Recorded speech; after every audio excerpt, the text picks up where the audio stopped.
Raslal Punjabi, you are an unmitigated scoundrel. I am perfectly aware that if we had proof of the list of crimes you have actually committed during your disreputable lifetime, it would stretch from here to Delhi, and I should have the pleasure of putting you behind bars for a considerable number of years. As it is, you have been caught only in this one attempted felony, the sheer impudence of which would have warranted a sound thrashing, if nothing else. To try to steal the jewels of the wife of the police superintendent himself. I must thank Mr. Arbuthnot Smith and his good lady for delaying their return to England in order to give evidence at this trial. Yes, returning with their ill-gotten imperialistic gains.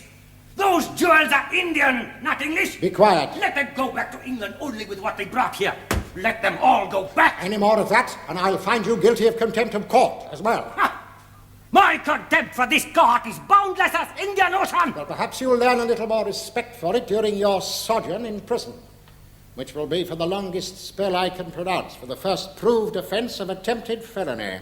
The time will come when Police Superintendent Saab will regret this evil day. In this particular instance, it is you who will have time to regret this day.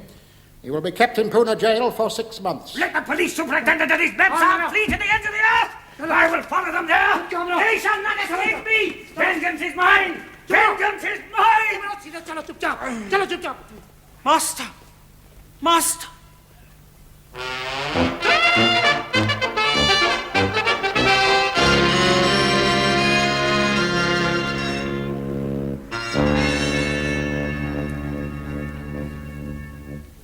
Two orange juices. Welcome to England, Raslal. I thank you. Most kind. Is to you and to, who is he? That is Ram Banerjee, my business manager and personal servant. Well, here's to you both. Down with imperialism. Bung-ho. And in particular down with ex-superintendent Smith and his cow-like Memsab. Cheers. Police super? Which police super's that then? Smith was the bounder who sent me to Pune jail, just like common criminal. My master is most uncommon criminal, Mr. Fenelon. He is very educated man. Yes, you can see by my visiting card. Not only do I speak English, Hindustani and Tamil with unparalleled perfection, but I'm also failed LLB. Such is my master's fame that when he was in Pune jail, prayers were offered up for his deliverance in all the temples. LLB? Bachelor of Law. Yeah, but failed. The examiner was Englishman, just like the judge who convicted me, and just like that lying villain of a police officer, Smith Saab. Well, framed, were you? Framed? I had not thought of it, but it is possible. While I was in prison, many photographs were taken of me, both profile and full face. I should think they probably were framed. My photograph would fetch good price in the bazaars of Pune, or indeed any other civilized city in India. You must understand, Mr. Fenelon, that in India, my master's fame is international. And when I have wrought my vengeance on that cad Smith, it will be international in England also. What are you going to do to him? I may kill him if it is convenient. Listen, Raslal, if you're going in for murder, you've come to the wrong shop. Or I may kidnap him and his rat-faced missus and let them suffer intolerable ignominies while I'm waiting for ransom money. Yeah, I'm not in the kidnapping racket either. Or I may deprive them of their wealth and leave them to die in poverty, to be mocked at as paupers by their circle of English snobs. Yeah, they're worth a few quid, are they? The police superintendent married a pimply-faced English girl whose father owned jute mills in Calcutta. It was a love match, of course. Ha! Do not say ha in that tone of speech, Ram. I am telling you it was love match. She loved police superintendent and he loved money. And that is why I intend to deprive him of it. Money is in my line. And that is why I have come to see you, Mr. Fenelon.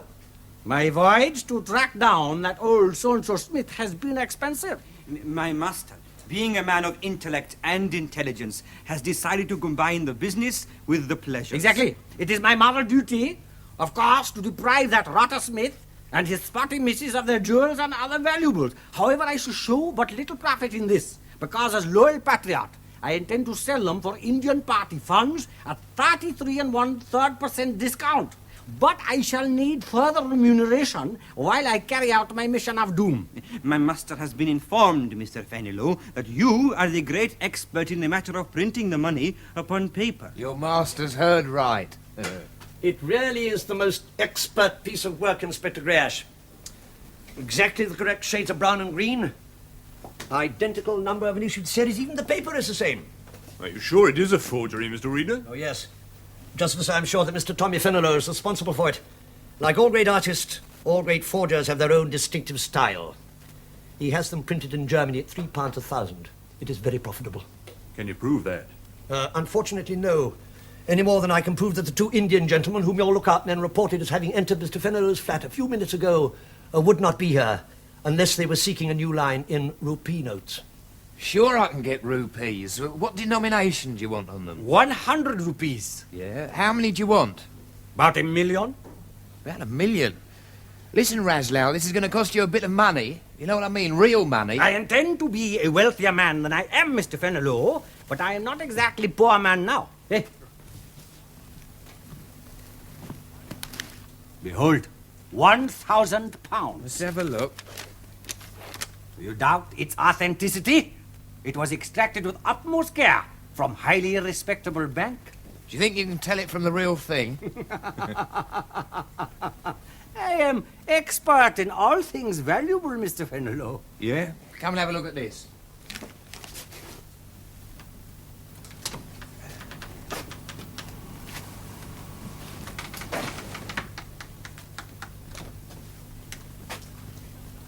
The only question in my mind is, where does he keep it? Well, you're so sure, Mr. Reader. Let's raid the place. No, I think it is in his home, but I would like a little more concrete evidence first. What do you suggest, then? Well, at the moment, nothing. Except to keep Mr. Fenelon under general observation and hope you can catch him actually passing the slush, forged currency. For myself, I'm afraid I must leave the matter in your hands, at least so far as this evening is concerned. I have an appointment at the theatre. Theatre, Mr. Reader? I've somehow never thought of you as a theatre goer. I'm not. Except occasionally for those admirable Drury-Lane melodramas. Unfortunately, Sir Jason Tuvey is sometimes presented with complimentary tickets for modern plays, which he passes on to me. I cannot hurt his feelings by refusing them. Good night, Reader. Oh, Inspector... Greyash. Quite so. Good night. Reader, you're going to the theatre, I believe. Yes, Sir Jason. Remind me to ask you how much you enjoyed it. I will not forget, Sir Jason. Thank you again for the ticket. Oh, not at all, Reader. Good night. Marriage for money. Oh, dear me.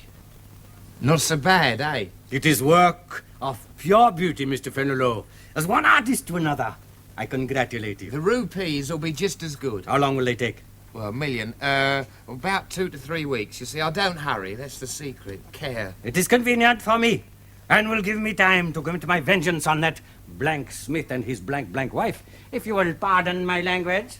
What sort of language is that, then? My extensive reading has covered the whole of English literature, Mr. Fenelon, and I discovered that after such and such and so forth, that blank and blank are the most powerful curses in your language. Are they? Blank. Blank off, you blanking blanker. Yeah, I like it. Mr. Fenelon, while we are waiting for the arrival of the rupee notes, and until I have had time to commit my vengeance on that rotten bounder Smith, it seems a pity to waste good money while we are here in England, when these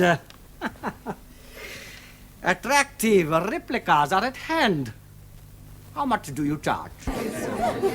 It's frightfully daring, don't you think? And quite the funniest thing I've seen since, well, Polly with a past. Though I must say, Hetty Hansen seems a bit off the mark, don't you think? You know, I actually believe she forgot her lines. I can't finish the show with that miserable old devil glowering at me through his spectacles. Never mind, miss. The call boy says the manager's on his way round. Yes, if he can drag himself away from the bar. Oh, no, miss. Come in. You wanted to see me, Miss Hanson? I most certainly do. You are, miss. I've dried up 3 times in the first act because of that miserable old devil in the front row. He doesn't even smile.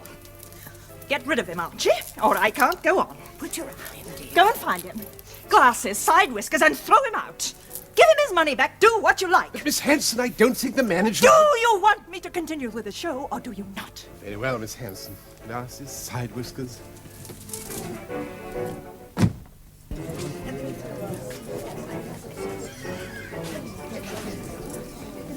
Give me 10 shillings, Miss Peabody.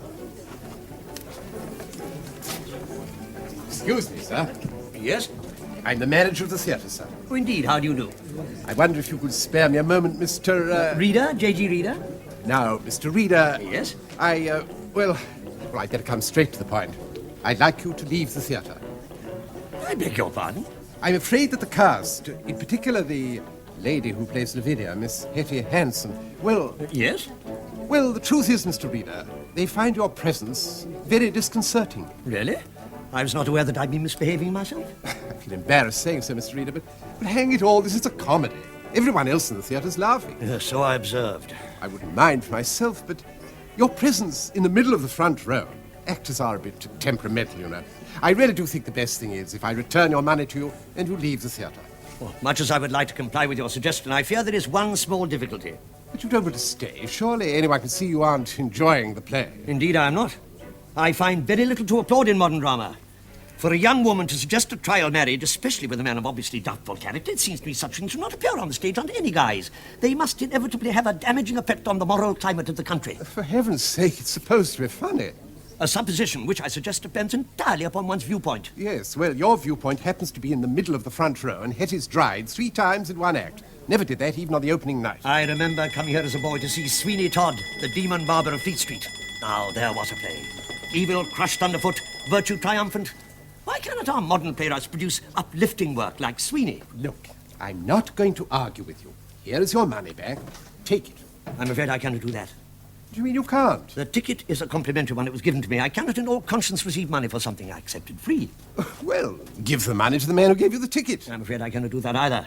I fear my superior would find it rather insulting if I presented him with 10 shillings. Look, if you don't clear off, Hetty will walk out of the show, and I'll have to give everybody's money back. I appreciate your predicament. It is awkward, very awkward. However, I believe I see a solution. Tell me what it is. Anything. I suggest I simply leave, without your attempting to reimburse me. You mean you'll go? You'll really go? I was about to do so, when you so kindly asked me to spare you a few moments.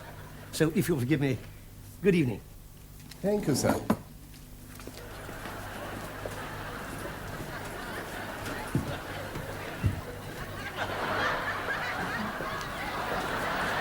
Good evening, madame. Good evening, sir. I see by the large notice displayed outside your theatre that the play you are performing within is a rip-roaring, rib-tickling success and veritable feast of merriment. Are these claims true or fraudulent? Listen for yourself, sir. I will have 2 of your best seats, please. Yes, sir. Which night did you want them for? Let me see now. Tomorrow we had arranged to see a new play by famous anti-British Arthur George Bernard Shaw, St. John, starring Miss Sybil Thorndyke. Miss Thorndyke is a brilliant actress, I presume? I really couldn't say, sir. Never seen her. She's new. I will have 2 seats for Thursday, please. Thursday. Oh, here we are, sir. Hayes 17 and 18, middle of the front row. That'll be £1 exactly. There we are, sir. Be quiet. Control yourself, Ram. Yes, master. Sorry, master. Thank you, madam.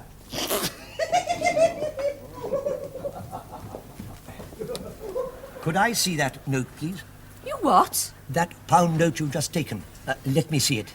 God, blimey, it's balmier out here than it is in there. No, please show me that note. It is of the utmost importance. Look, you, I've had quite enough for one night. Op it or I'll call a bobby. Are you having some trouble, Miss Peabody? This gentleman... I merely want sight of a £1 note that the young lady has just taken. It is very important. Look, I've had enough trouble from you for one evening. Look, you don't understand. Now, if you're going to make a scene in my foyer... I have never made a scene in my life. Well, you're not going to start now. Out. I beg your pardon? Out, or I'll call a constable. I want my money back. What? I refuse to leave this theatre unless you refund me the price of my seat. But you've already refused it. Well, I changed my mind. It was a complimentary. You said so yourself. Oh, very well. Hey, where the hell do you think you're going? Unless you refund me the money, I shall resume my seat. No. Miss Peabody, kindly refund this gentleman the price of his ticket. Front row. Here is 10 shillings change. That £1 note there. That. Thank you. Satisfied now? I said, are you satisfied now? Very satisfied. The most rewarding evening I've spent for some time. This is really a work of art. Only one man could have done. If you'll excuse me. Good evening. Honest, you do meet him.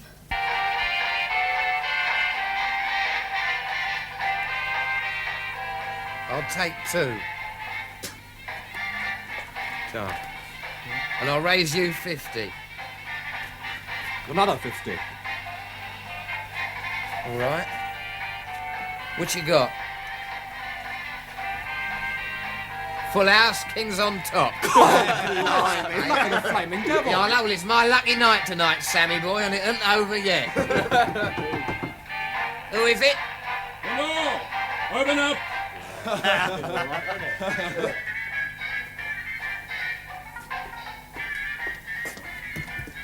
Yeah? Step 5, Fenner.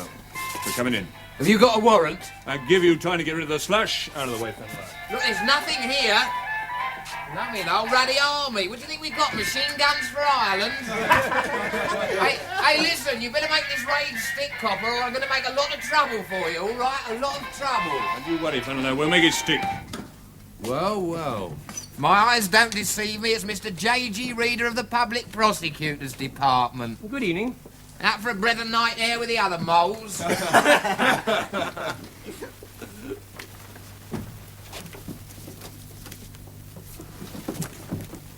Yes? I told you there was nothing here. Shut up. All right, come on, boys. Let's give them a hand.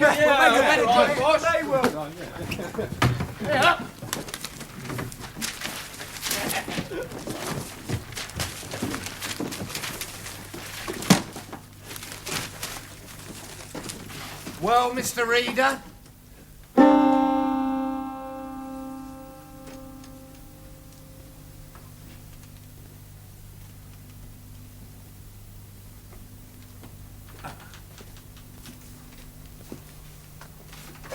Well, Mr. Reader? That'll look lovely in the morning papers. You're clever, Reader, but you've got to be more than clever to get me. You've got to be lucky.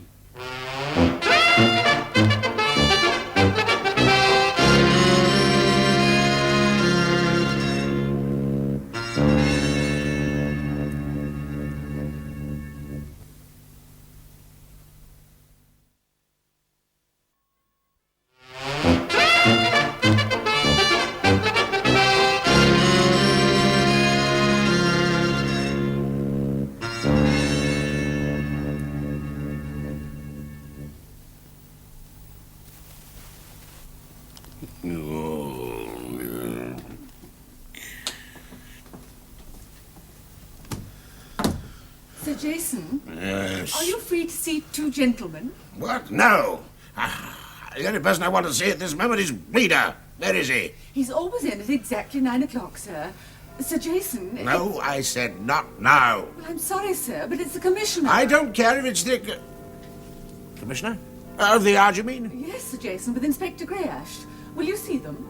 Yes, of course, show him in at once. Yes, Sir Jason. Keep the Commissioner waiting outside. My dear Archie, how good of you to call. Have you seen the papers? Yes, extraordinary. Not too extraordinary to explain, I trust, because that's what I'm here for. An explanation. Good morning, Miss Bentworth. Good morning, Mr. Reader. Just sorting out your post, sir. Thank you, Miss Bentworth. Sir Jason has visitors from Scotland Yard. Inspector Greyash and, And who? the Commissioner, Mr. Reader. I see. Thank you, Miss Bentworth. That will be all. Was there anything else you wanted, Miss Bentworth? Well, no, Mr. Reader. Just, Just what? well, just... I've seen the papers. Bad luck, sir. Bad luck. That is more or less what Mr. Fenello said to me, only with less sympathy in his voice, I may add. You've got to be more than clever to get me read. You've got to be lucky. Do you believe in luck, Miss Bentworth? I don't know, sir. I don't. Reader! I wish I did. Reader!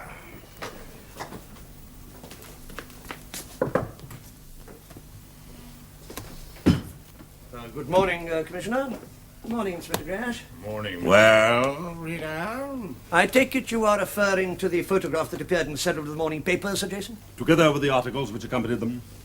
Every one of which criticized the police in somewhat hostile terms, to say the least. Yes, that is a great pity. It is also most unjust. The responsibility of the raid was entirely my own. Ah, but the public don't do that, do they? The public have never heard of Mr. J.G. Reader of the Public Prosecutor's Department. They have, however, heard of the Metropolitan Police. What sort of an effect do you think this kind of thing is going to have? Quite, Archie, but with respect, it remains my prerogative to question my own staff. Would you be kind enough to ask this particular member of your staff how he took it upon himself, without any authority from you, and without a warrant, you've already admitted that, to bully a member of my staff into conducting a raid on premises for something that wasn't there, with that result? Perhaps you'd be so kind as to ask your staff why they allowed themselves to be bullied by that terrifying little man you see before you. Greyash? Oh, really, sir? I wasn't bullied. Mr. Reader's scarcely the bullying kind. Well, in that case, you are just as culpable as he, are you not? Jason, with respect, you will allow me the prerogative of questioning my own staff. I shall be interested to hear your staff's answer. Greyash? Well, I suppose I did wrong, sir. In fact, I admit I was foolish. I should have got a warrant first. And why did you not do so? Well, we were in a hurry, sir. And, well, Mr. Reader's different, sir. I mean, if he says that Tommy Fenelon's a snipe merchant and he's got the slush in his house right at that moment, well, I'd never known him wrong before, sir. I thought it must be there. I thank you for your confidence in me, Inspector. I'm sorry that it was misplaced in this instance, and I very much regret having involved you in this most unpleasant... Well, I cannot in all conscience call it a mistake. You can't. What? Archie, I will question my own Then staff. please do so. Reader, I have said that you would have an explanation. I know that you have an explanation. I would like to hear that explanation. Well, I have no explanation, Sir Jason. I beg your pardon? Well, Jason, you have asked me to allow you to deal with your own stuff. I trust that you will actually do so. Greyash? Yes, sir. If you will pardon me, Sir Jason.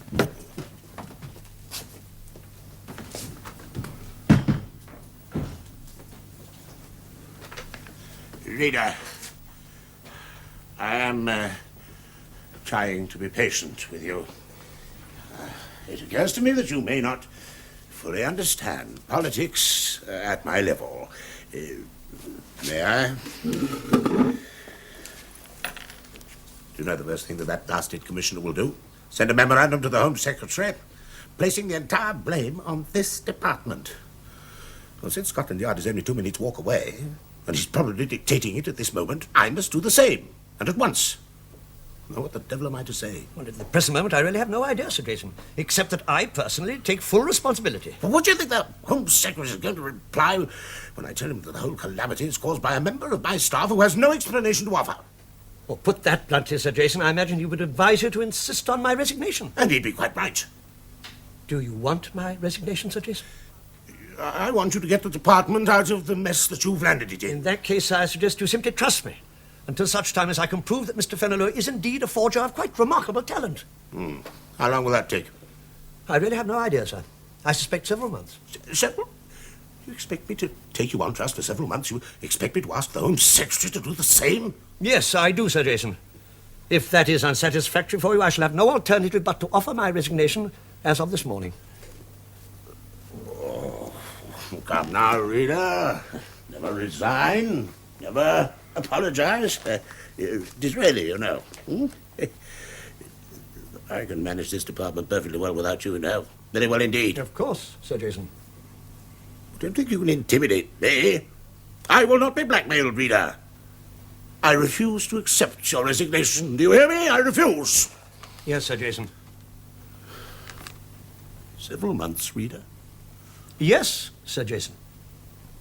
Oh.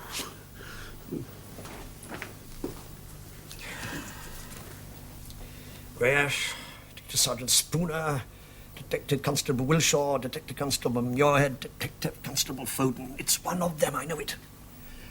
I think we'll start with Foden.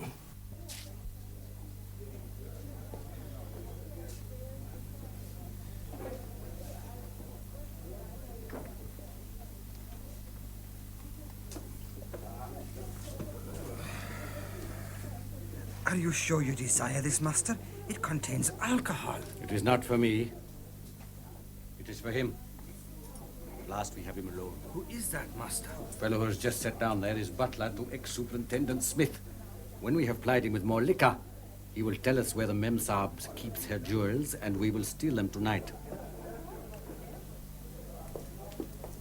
Pardon the intrusion, my good fellow, but are you not butler to Mr. Arbuthnot Smith, ex-superintendent of Indian police and thoroughly good sort?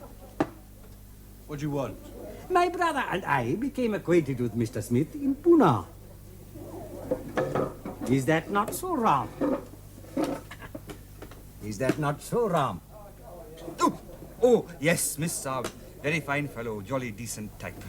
We used to play polo together. Smith Saab always won.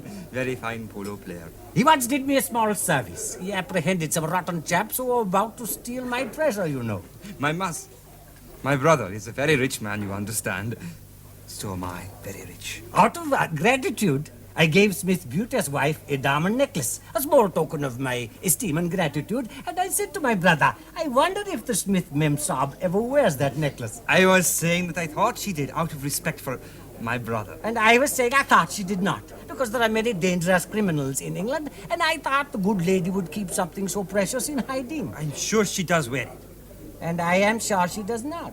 But I said to my brother, there is a man who will know, because a good servant always knows his master's business. What are you on about? Drink up, old chap. Here's to king and country. Now tell me, does the Smith Memsahib wear her jewels, or does she keep them hidden away? She wears them when she's going to a do or something. Keeps them locked up when she ain't. Stands to reason, don't it? Oh, in a safe, eh? I'll bet that safe is downstairs in the living room. Oh, no, I bet it is upstairs in the bedroom. I'll bet you £500 it is downstairs in living room. I bet you £500 it is upstairs in bedroom. Perhaps you will settle the argument between us, old chap. If I win, I will give you £50. And if I win, I will give you £50. Which of us is correct, huh? What do you want to know that for? What do you want to bet on a thing like that for? Sounds pretty fishy to me. Sounds pretty fishy to me, too. Come along, you. Are you addressing me, my good man? Detective Constable Foden, Scotland Yard. And I'm not addressing you, I'm arresting you. Both of you. Now come along, walk. This is preposterous. What is the charge? Being suspected persons and conspiracy to theft. Now walk. Master.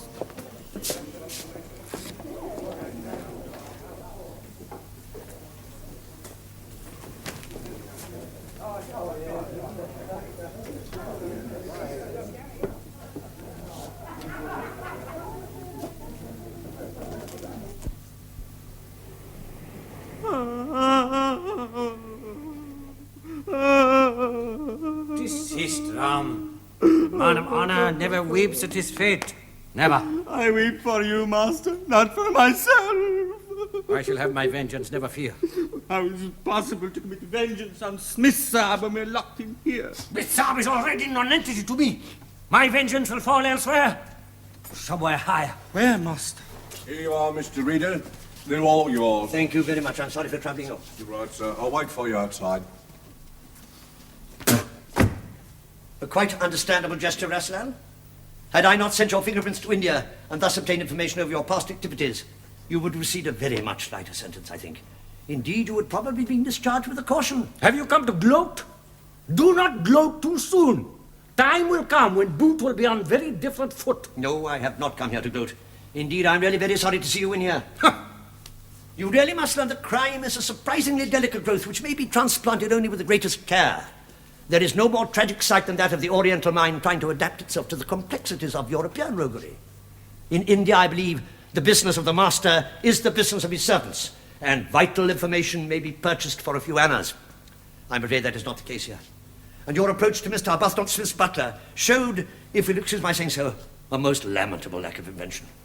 That honest man, although a beer drinker, would most certainly have called the police had I not already arranged for them to be on the spot. Get out of here! I will not be jeered at by third-rate mediocrities. I suspect it is the jeering you will receive when you return to India that wounds most, does it not? Your rather ignominious failure will be broadcast throughout the land. So will the news of my vengeance, Mr. Reader.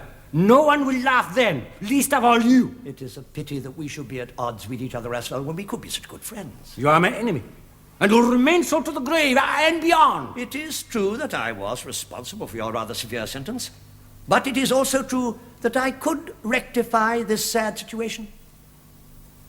Nothing would give me greater pleasure than to see you safely embarked on a ship back to India. Next week, for instance. What trickery is this? There are two men whom I would very much rather see in the cell than you two gentlemen. One is Mr. Fenelon. The other is the man who warned Mr. Fenelon that a police raid was about to take place, thus enabling him to transfer his produce to some new secret hiding place.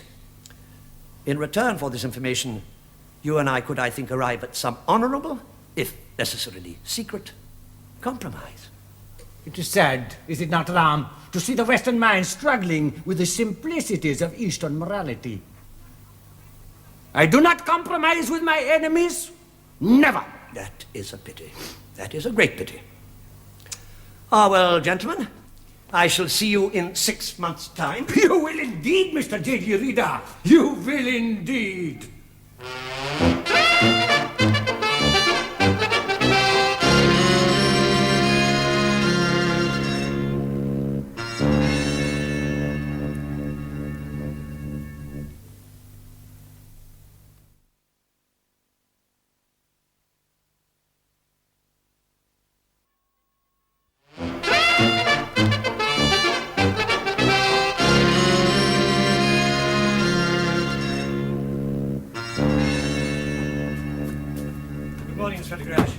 I hope I've not kept you waiting long.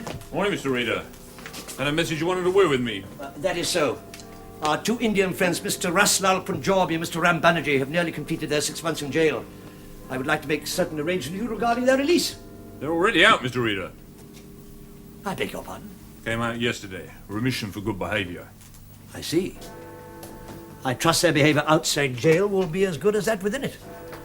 May I ask why I was not informed? No need, Mr. Reader. I knew what you want me to do. Keep them shadowed to see if they didn't lead us to where Fenelon's got his slash hidden. And did they?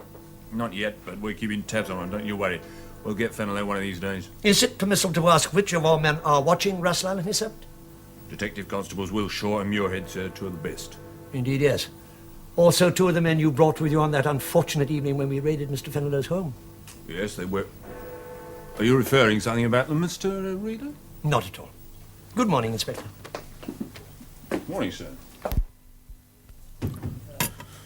You call, Sedis? Yes, sit down, Reader. I had dinner with the Home Secretary last night. I'm told that for a socialist he keeps a very good table. I hope you had a very pleasant evening, sir. Does it look it? Do you know why? That blasted commissioner dined with him the night before.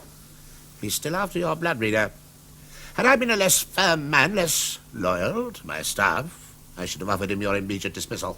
I'm very grateful for your trust in me, Sir Jason. Say no more, Reader. You know me. Yes, Jason. So you've got 1 week. 1 week? Yes, to clear up all that business of Fenelon and the forged money and unblot the department's copybook. And if I fail to do this in 1 week, Sir Jason? Well, I shan't actually dismiss you. Well, some quiet little job out of harm's way. I see. Thank you, Sir Jason. All right, Reader. Yes, Sir Jason? 2 complimentary theatre tickets. Always believe in looking after my staff. Yes, I'm dining with the Foreign Secretary that night anyway. There you are. Thank you very much, Sir Jason. Remember what I've said now. 1 week. Yes, Sir Jason.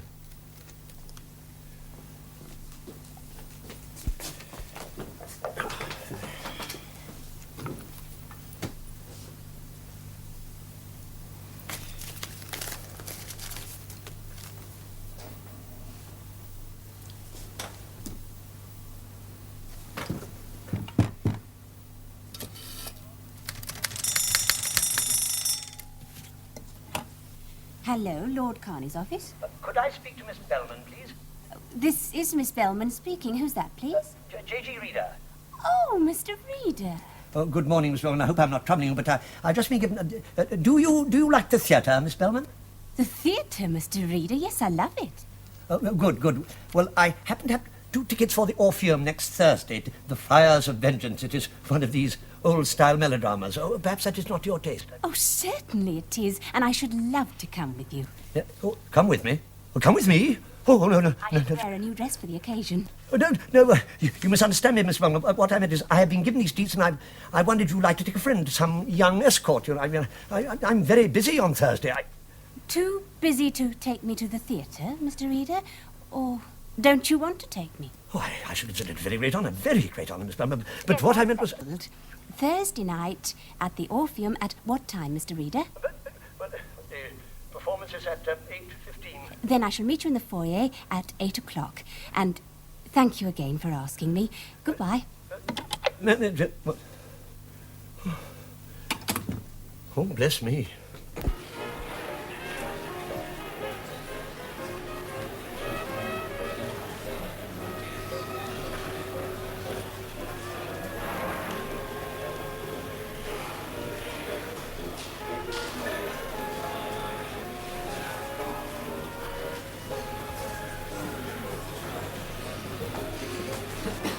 Good evening, Miss Bellman. Oh, Mr. Reader, I didn't recognise you. I scarcely recognise myself. For you, Miss Bellman. Oh, you really are the perfect gentleman.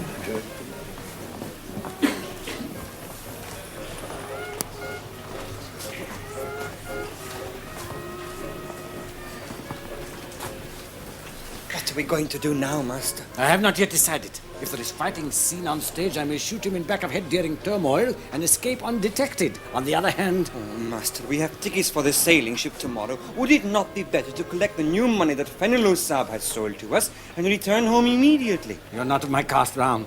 You do not understand? I should be mocking point for sneers of marketplace if I returned home without avenging my honor on that poisonous little rabbit. Come.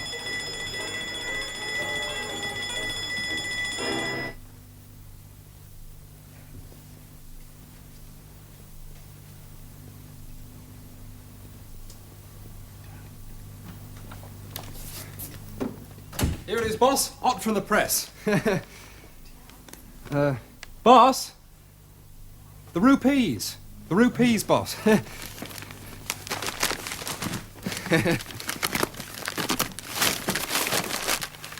Oh, it's true, Sammy boy. It's all true. What is, boss? I'm an artist. Cool.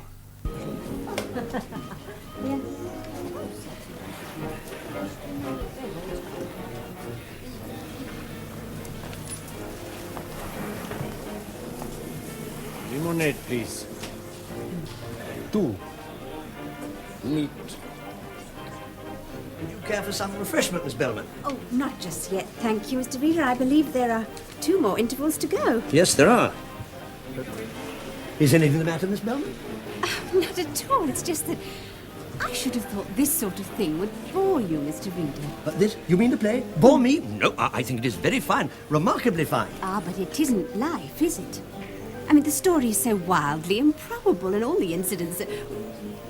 Oh, I am enjoying it. Please don't look so worried. It's just that I thought you, who know so much about real criminology, is that the word? Would simply be amused. I'm afraid it does not appeal to the modern generation. Oh, certainly it does. I love melodramas. But don't you think it's a little far-fetched? I mean, the hero being chained to a log and his mother agreeing to his son's death? The Bermondsey gang chained Harry Salter to a plank, turned it over and let him down into the Thames just opposite Billingsgate Market. I was at the execution of Todd Rowe and he admitted it on the scaffold. And it was Lee Pearson's mother who poisoned him at Teddington to get his insurance money so that she could marry again. I was at her trial and she took her sentence laughing. Let me see, what else was there? Of course, the proprietor of the sawmill trying to get the heroine to marry him by threatening to send her father to prison. That has happened hundreds of times before, only in a much worse way. There is nothing really extravagant about melodrama, except the price of the seats. And I usually get my tickets free. I shall be fascinated to see how you explain the rest of the play away. What happens in the next act? Well, I rather think that the heroine is captured by the villain and sold by him into the harem of an Eastern potentate. Oh. Have you a parallel for that, Mr. Reader? Not a parallel, not an exact parallel, but it is rather a remarkable coincidence, if indeed it is a coincidence. What is that, Mr. Reader? There is at this moment, watching us from the bar, I beg you do not turn your head, Miss Bellman, a gentleman who, if he is not a potentate, is undoubtedly Eastern. He has his servant with him. They were watching me from the front row of the circle during the whole of the first act. Oh, but why should they be watching you, Mr. Reader? Possibly because I look so remarkable in evening dress.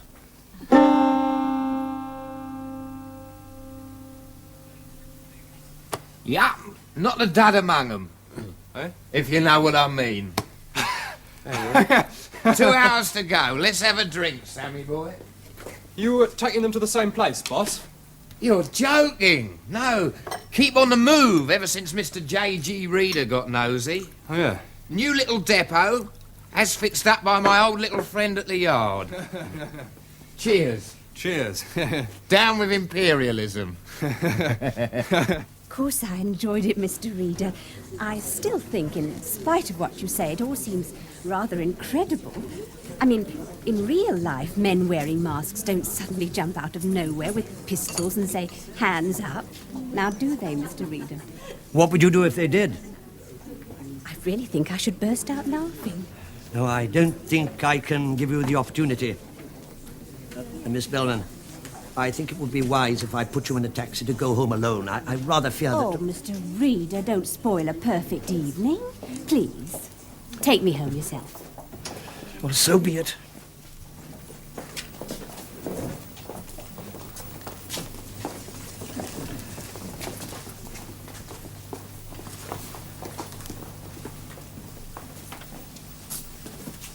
Get the car round. To the warehouse, master? Not yet. Follow that swine Reader and his young concubine. But, master... Did you not notice on play how the young white woman was captured and taken to the harem, and how our lover was distracted to madness by it? Yes, master. Vengeance once again is mine. Come!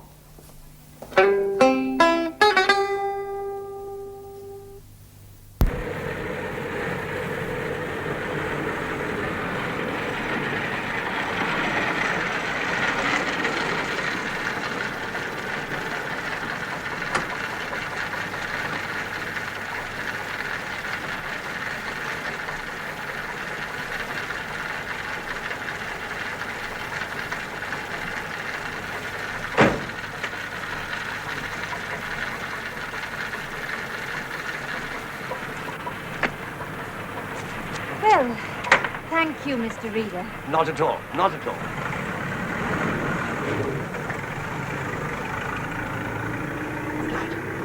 I'm afraid my mother... It is rather late, you realize. Rather late indeed, yes. She would not approve my entertaining gentlemen visitors at this time of night. Miss Bellman, I wouldn't dream of that. I would like to have, well, made you a cup of tea. It really has been such a delightful evening. Quite unnecessary, quite unnecessary. I have some tea at home, I believe. Yes, now I come to think of it, I feel fairly certain I have some tea at home. Well, Mr. Reader. Yes, Miss Bellman? You have a question to ask me, Miss Bellman? Yes, one that I have asked before and which you have not answered. What question is that, Miss Bellman? You have to admit that melodrama is melodrama and real life is real life. I mean, in real life, men wearing masks don't suddenly jump out of nowhere with pistols in their hands and say, Hands up!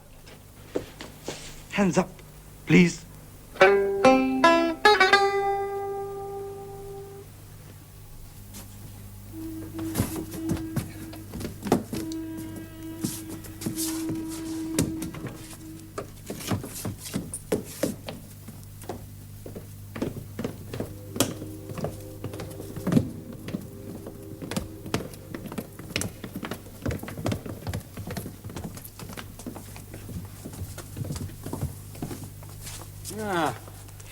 This is a considerable surprise for a clever and intellectual police officer, is it not? Not entirely, Raslal. Perhaps you could get rid of these blindfolds now.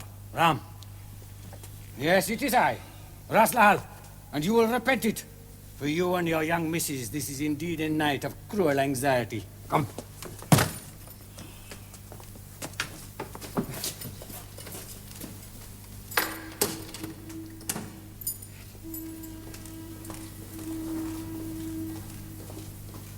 Open up, Ram.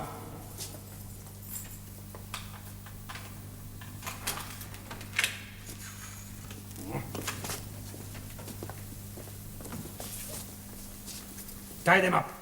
Is that entirely necessary, Razal? Surely you wouldn't want to be unjustifiably cruel, especially to a lady. Remember your sense of honor.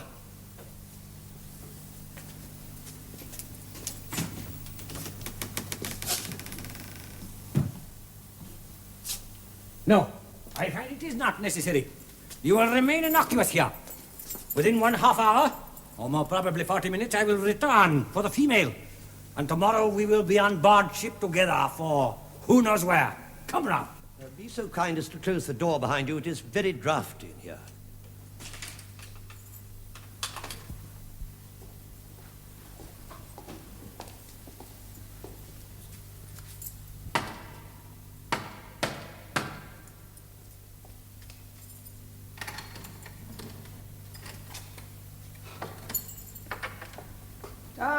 Welcome, Mr. Fenelon. I am delighted to see you. Well, you're prompt, I'll say that for you. Here we are, 1 million rupee notes in denominations of 100, as per request. Every one a work of art. Good show. Come here, I have a surprise which I am sure you will find most delightful. This way.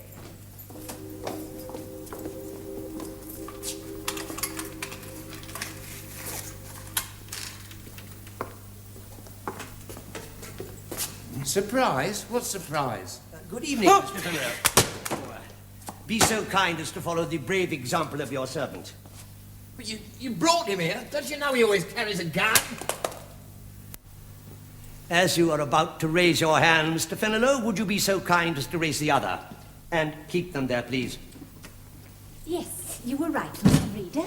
The telephone is connected, and the police are now on their way here. You left him here with a phone. Good. Thank you, Miss Bellman. Of course, as I could only give them a rough description of where we had been brought, it may take them some time. There is plenty of time. In fact, Mr. Fenelon will shortly have little else. If you will be so good as to sit down that box of peanuts that you came in on. I've been examining some of the other cases. Their contents are most interesting. Now, we will all wait for the police. Oh, be so good as to give me that key, will you? Thank you.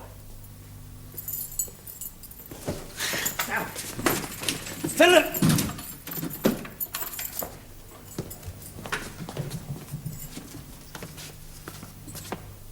Nick, I'm at the warehouse. Get here quick. Reader's here with a gun. Never mind how. He's here with those 2 damned Indians and he's phoned the yard. Get here first or we're all done for.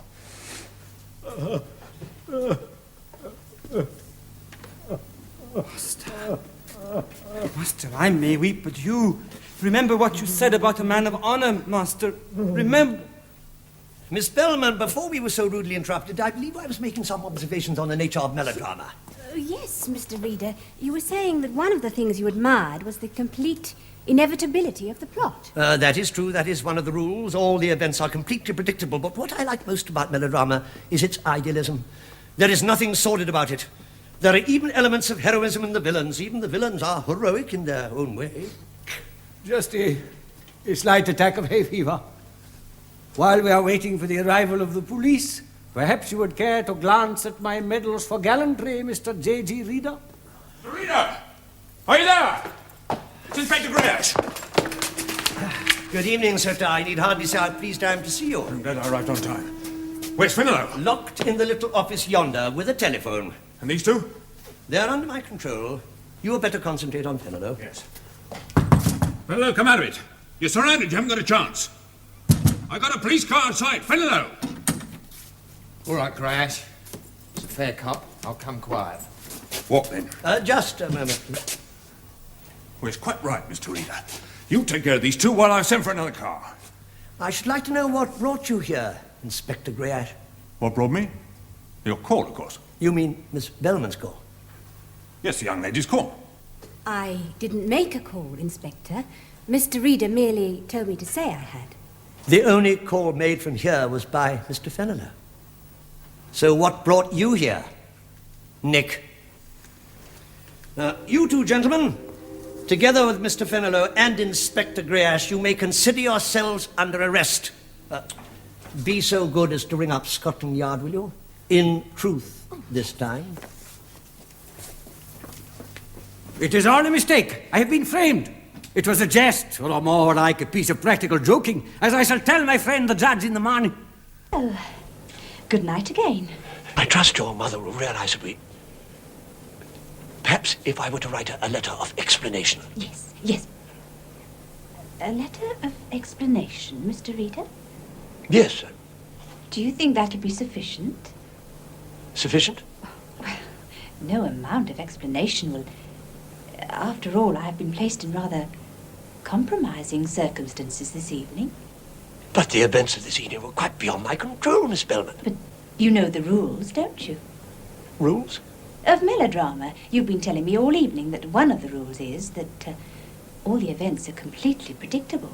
That is so, but... And another of the rules is that if the heroine's good name is compromised, somebody...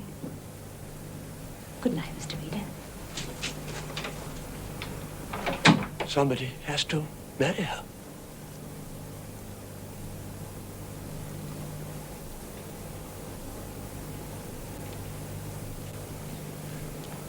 Oh, dear me.